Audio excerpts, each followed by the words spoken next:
Okay, we started this box last week. We're going to finish this box today. And then we've got another box of mass markets that are old. Not as old as these, but in the general category.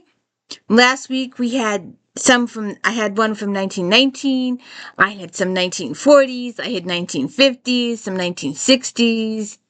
Some of them were originals, some of them were reprints, but they were all originally published in whatever year is listed in the description. It's just, I love opening these books. Don't you love? It's discovery. I have no idea what's in them. I didn't order them. I didn't send for them. They were given to me. Here's a box. Do what you want with it. So, I mentioned in the last week, I don't know if any of these qualify, but I'm trying to look for, maybe in one of the other boxes, trying to look for, I wish I'd known this a couple of weeks ago, but I've got a couple of months to get on it, so I've got some time to get some more boxes in to see, to give some, there's this house, it's called Patriot House, you can look it up on, the internet. It's like McDonald House, only it's for military peoples. So we're going to give them some of the gentler used fiction. But I don't think we're going to give them these. These are a little on the old side. And anyway, welcome to the D. Louise book series, KRISTINA. This is where I read books, talk about books, no special effects, no theme music, none of that fancy stuff going on here. And these will probably go to CHKD. There is a church that I could give them to. They like the mass markets. So maybe we'll give some to the church and some to CHKD. We'll see how it goes. See who says yes. We've got a couple of, I didn't realize this the last time, but there's a couple of duplicate authors and I don't want to do too many duplicates, but we'll just go through these. So Dorothy Eden, The Time of the Dragon. Sweeping over 3 decades from the Boxer Rebellion into China, decaying mansion in the England of 1975, the stunning detailed novel unfolds the story of a passionate and acquisition Carrington family, their loves, their greed, their sins, and the strange secret that shaped their destiny. Do you remember the Carringtons from Dynasty?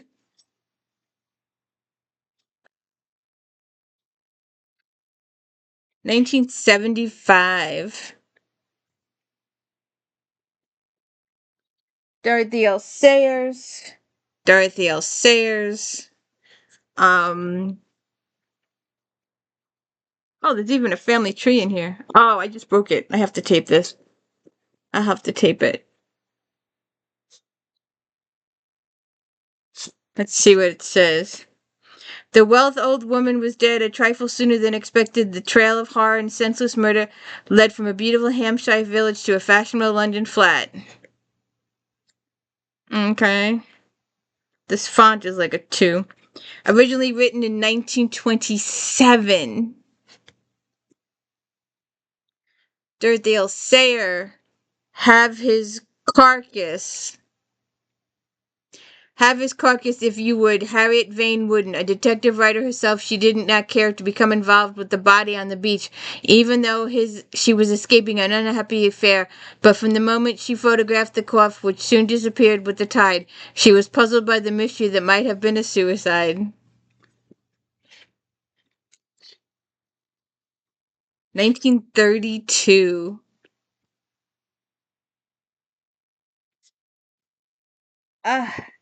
I think we need some tape here.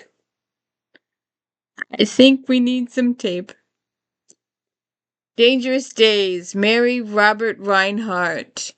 Everyone had sympathy for young and beautiful Audrey Valentine, charming, witty, gracious. She married to a man who brought her only misery despite the bravery she put on for the world. Damn. 1919, republished in 1947. I think we can tell. Dorothy L. Sayers. A gem of whodunit from the detective. Ask a policeman.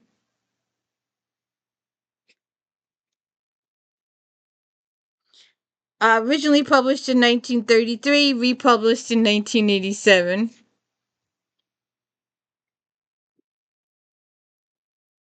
I think we need lots of tape. R.F. DELDERFIELD, God is an Englishman. Look at this. Jesus. From the dusty plains and bloody battles of India to the teeming slums of 19th century London, this is the epic saga of Adam Swan, the dynasty he founded, and the tempestuous runaway girl he met on the moors who became his mistress, wife, and partner. Dang. I feel like if I open this, it's gonna fall apart. 1971. Some of the pages are coming out here.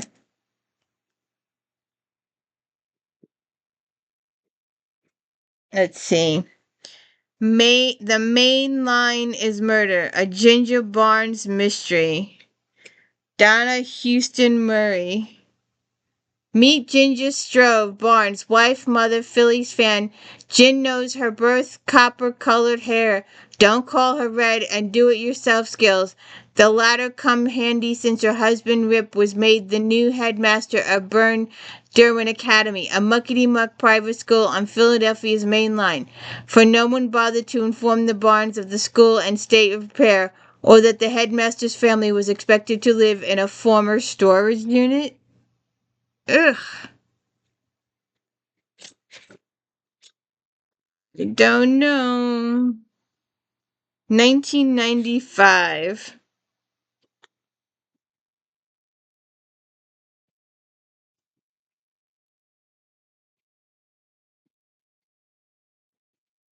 Mary Roberts Reinhardt, The Man in Lower 10. Lawrence Blakely was Washington's fastest rising young lawyer, a confirmed bachelor, a man virtually without cares. Then came the unforgettable moment that changed everything, when he met the beautiful and haunted Allison West as she wandered dazedly away from the train wreck that had nearly taken her life. Lawrence Blakely was never the same again, to no peace of mind, for he fell desperately in love, unequivocally in love with a woman whose terror-ridden past held the key to a horrifying murder. Look how teeny tiny this is. 1909. 1909. Oh, look what snuck in here. A modern book. An old book, but a modern book. Can it be modern and me old at the same time? Steinbeck. The Pearl. When news of Kino's great find, the Pearl of the World, spreads through the small town, no one suspects its power to deceive, corrupt, or destroy.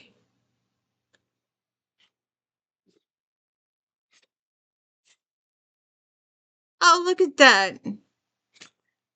It's labeled for the military inside. All right, Patriot House, here you come. 1976. Anna Seton, Catherine, a story of an illicit love that changed tyranny of kings. Against the turbulent and glittering backdrop of 14th century England, Anna Seton has spun a lusty, uninhibited novel, a forbidden love affair that set the royal houses of Europe aflame. 1954. It's not bad.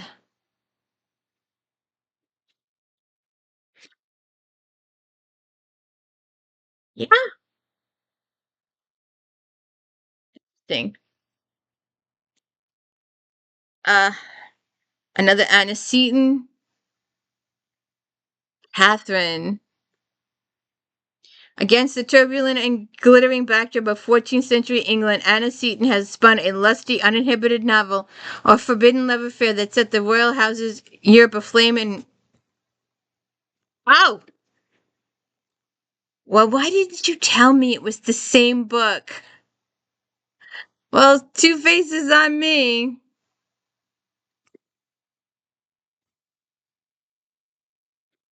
Look Away, Beulah Land, LONNIE Coleman. Come back to the splendor and savagery of Beulah land and the men and women who slaved and lusted to give it life. It was made of passion, obsession, and dreams, a golden age Georgia plantation that would survive the flames and fury of Civil War, only to face Sherman's rapture. This says for the military too. 1977. I don't know if I would give that back to them though. I might give them the pearl, but not that one. Francis Keys, Steamboat Gothic.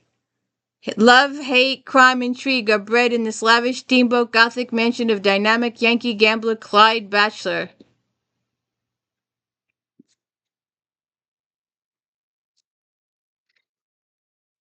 Wait. 1952. Margery Allingham and Albert Companion Mystery. Tether's End. Margery Allingham, charming detective, returns as he follows a ghastly trail of blood to an old dusty museum called Tether's End. When a London pawnbroker is murdered, the body never found, clues are scant, and witnesses few. Scotland Yard Superintendent Charles Luke has come upon a far-fetched theory, and even the imperturbable Alec Campton doubts the evidence points them to the unlikely conclusion. Good Lord, the font on this is ridiculous. 1958. Another Francis Keys, The Safe Bridge. Elizabeth Burr made a lonely journey from the whipped highlands of Scotland to the rocky hills of New England settlement to begin building a bridge between the two worlds.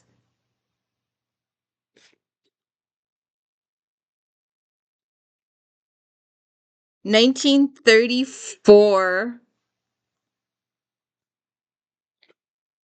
Cormorants's brood Angus Fletcher. Anthony Dawson has broken hearts all over England. In North Carolina, he found the one woman he wanted, but she wouldn't return his love. 1959.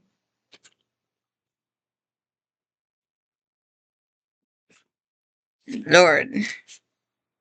This one looks a little more moderner, but it's in horrible condition. Catherine Gaskin, The Ambassador's Woman. I'm afraid to open it. It's going to fall apart. 1985. This book has been read, though. They meet quite by chance on a lonely bridge in pre-war London. A fabulous, wealthy American woman, the other the titled but impoverished wife of a career diplomat. From that fateful encounter encourages a friendship that binds two families into a passionate drama of love, loyalty, and unforgettable tragedy.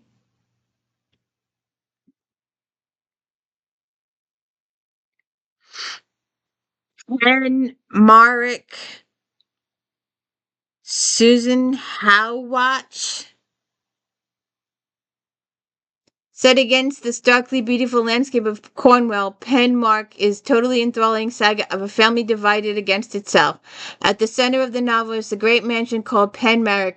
It is to Penmark that Mark Castelling, a proud, strange, and sensitive man, brings his bride Jana, the first act in a tempestuous relationship. Tempestuous drama, sorry.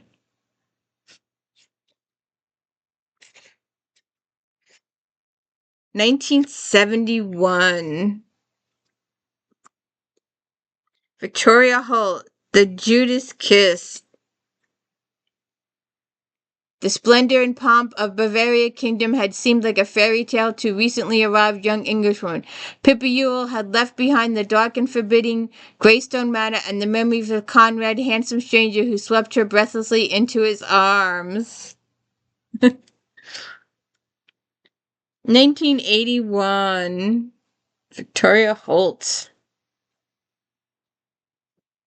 Let's see. Mary Roberts Reinhardt, The Window at the White Cat. Jack Knox adored the beauty Margery, but unfortunately she adored the less than reputable Harry Wardrop. That was the problem enough for the attorney when Margery's father, a corrupt politician named Alan Fleming, went missing. Things took a decidedly nasty turn. The worst of it was discovering Fleming's body at the shoddy social club called the White Cat.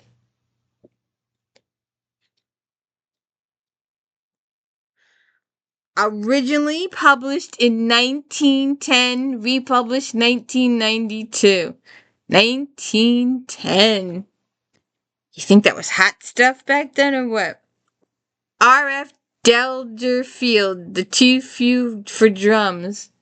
Out of the fiery turbulence of the Napoleonic Wars, an unforgettable tale, adventure, and romance.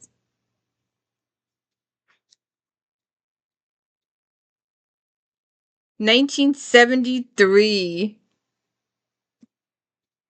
Mary Reinhardt, The Great Mistake and the Case of Jennie Brice. 75 cents. And 50 cents. Huh. Oh, look at the... Well, we are shorter than the other. Let's see. Oops, look at this. We've got a little wear. We've been munched on. Let's see. Good lord, the font on this is ridiculous. Originally published in 1940. This one's got to be earlier. The font is bigger too.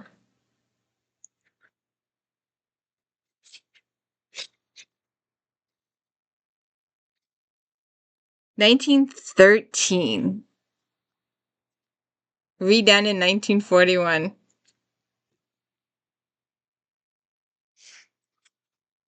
Oh, good God.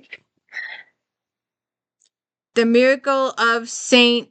Bruno's. Philippa Carr, also known as Victoria Holt. Oh, someone else had a pseudonym. And there's no synopsis. There you go.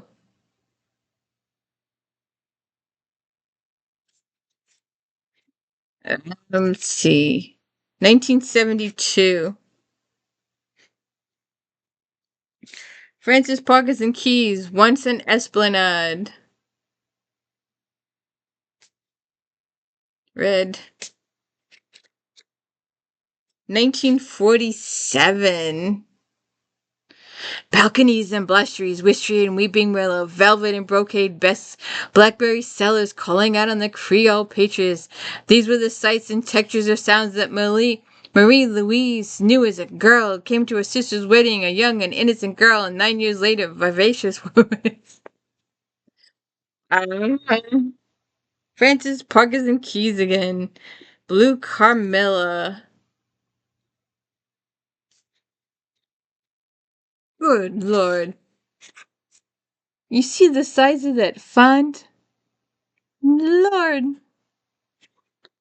You need more than a magnifying glass. 1957. Robert Davies, A Mixture of Frailties. Okay. It's a muddle, thought Monica, a muddle, and I can't get it straight. I wish I knew what I should do. I wish I even knew what I wanted to do. I want to go on in the life that has somewhat or some other found me and claimed me. I want so terribly to be happy. I don't know. I don't know.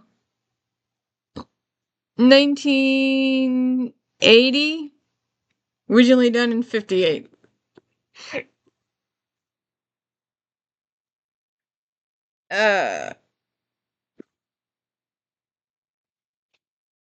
Let's see.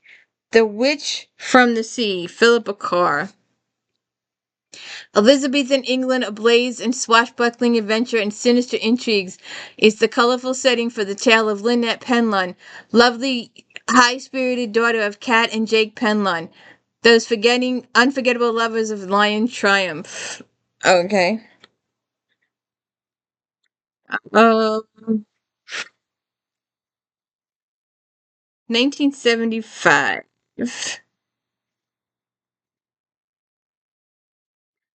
Victoria Holt, The Shivering Sands.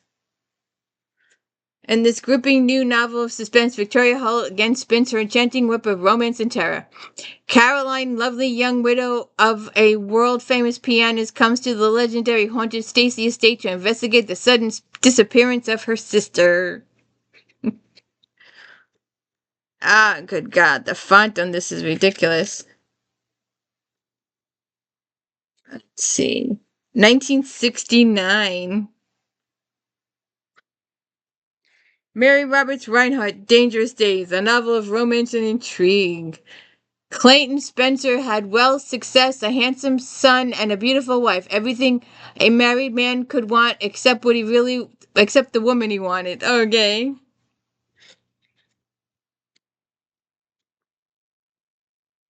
(1966) original first printing. Reprinted again in 70. Oh, good God. Bet you don't know who this is. Actually, I bet you know this name really, really well. If you haven't heard of this guy, I'm serious. His books are like everywhere nowadays. Sir Arthur Conan Doyle, The Return of Sherlock Holmes. Authorized edition. From Baker Street, from a baker's dozen from Baker Street. Dr. Watson herewith provides his lucky public with the account of 13 of Sherlock Holmes' unusual cases. The first story in the collection, The Adventure of the Empty House, is one in which Holmes gives poor Watson the shock of his life. In another, the great man solves the mystery of solitary cyclist who has been pursuing one Miss Violet Smith. And the third begins at Baker Street on an icy winter morning with Holmes uttering the unforgettable call to action. Come, Watson, come, the game is afoot. Okay. This might be worth a couple of pennies. You think? Let's see. 9th printing. 1963.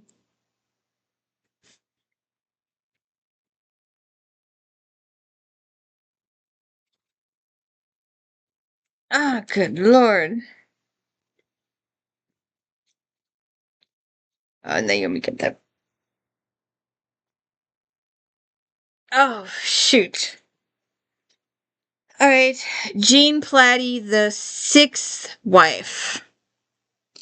Never the cry more meaningful than during the last tempestuous years of Henry VIII, when the murderous and mighty monarch forced gentle Catherine Parr to become his sixth queen. You know what this guy needed? He needed 1953.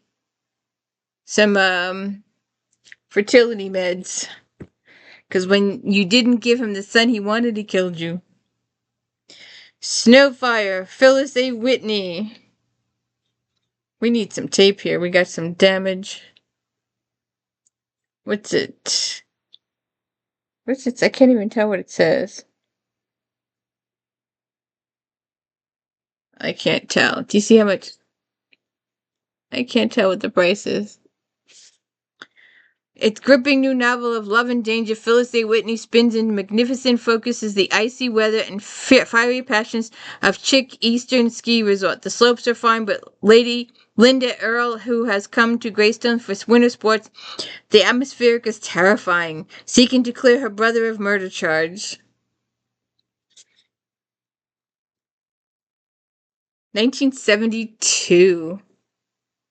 You know, if you're a gumshoe person, I didn't think about this beginning. If you're a gumshoe person, if you like murder mysteries without modern conveniences of the telephone or computers or cell phones or anything like that, these books are for you. The Red Carnelian, Chicago, 1943. Linnell Wine, a copywriter for the Cunningham department store, is happy with her job. but still feels hurt over a failed affair with Michael Montgomery, the company Casanova. The war is on, and good men are hard to come by. It's bad enough when he runs off and marries a younger employee, but it's worse when the new bridegroom turns up dead. I don't know. 1943, first published, republished in 1971.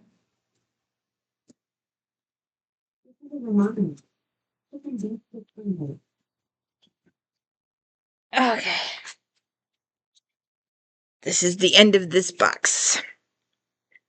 Daphne Demure. I had one of her books. I think it was The Strand. I think. Mary Ann. And I would like to tell you what it's about. You can read yourself that it's missing. 1, 2, 3. Let's see. There's even a family tree in here.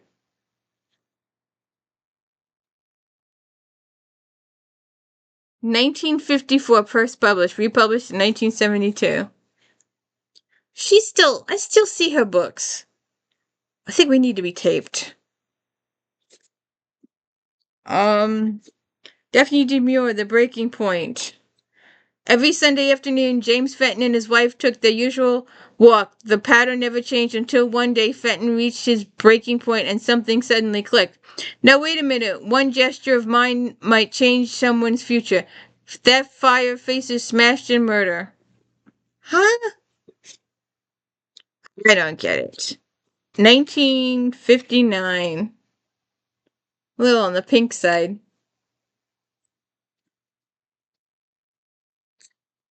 Daphne Demure, the Demures.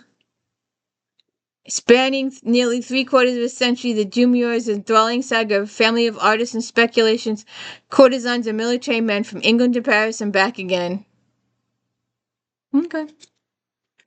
1937. Reprinted in 1974.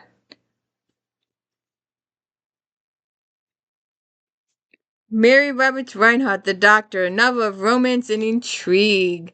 Innocence began and ended with Kate Walters. She was a child woman young enough to want things her way and old enough to know how to get them.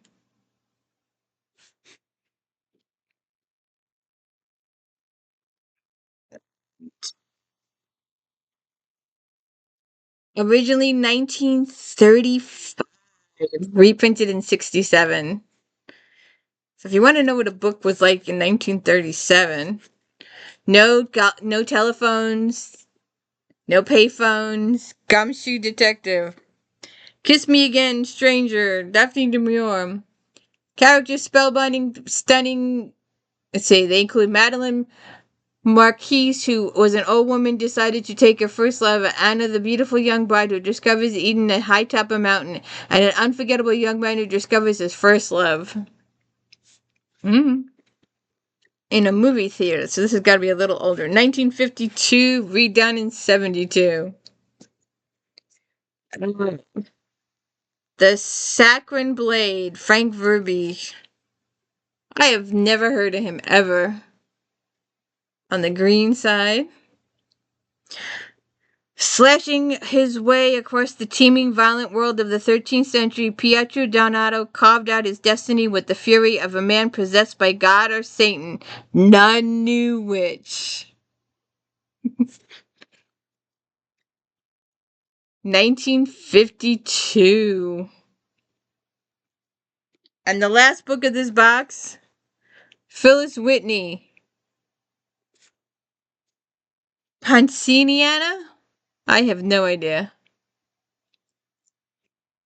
Palm Beach, home of Ross Logan, it contains his enigmatic past, his celebrated collection of Oriental art, and his prized possession, his terrified bride.